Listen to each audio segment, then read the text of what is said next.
Nə zibilə düşmüşük. Qardaş, bu Morta Kompatlığı burada yığışdır, eşit məni.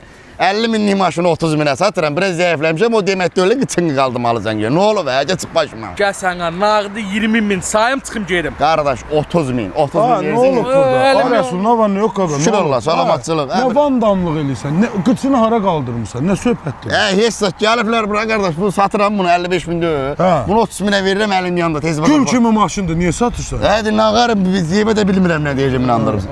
200 dollar tut ki. Bir dayan görüm, bir de yaxın de dost, tanış, yaxın qardaşdır. Nağarım. Elim yandı satırsan da nə ki 20 Ay min qaqa, verim bir dəqiqə Ha, bir gözlə, dəqiqə. ay kişi, bir dəqiqə gözlə, elə pulum var deyə gözümüzə soxmayıb belə. Qaqam, biz sən nağarıq, nağarıq. gedirik, 55 min qiyməti var bunun. Rahat. Sana nə qədər pul lazımdır? 30 min. Hadi gedək bir dəqiqə salaq kreditə, bax mənim özümlə, gedək bu 20 dəqiqə salaq kreditə. Ha. Heç satma, maşının qalsın özündə, götür pulumu xırda-xırda. Yox, özüm də sürəcəm, salacı kredi öz maşını. Gəl bu maklerlə özündən düşün olmaz. Sən bilmirdin ki, ay Rəsul, bizdə 90-cı ildən yuxarı qaqa. Ha. Luboy maşını gətirib 20 dəqiqə kreditə salıb pul götürür. Araldır. Qaldır vurun. Gördün nətər qaldırırlar. Bax, Ben qovaram tır Qulsu belə qulacaq. Gəl qaldırırlar. ha. gedək qaqa. Bıçaq da qalxmır, şaqqa çakı başıma salaq çürə pulumu bəyəxtər. götür. Gəl Gəl ha. görün. Vızgıtma.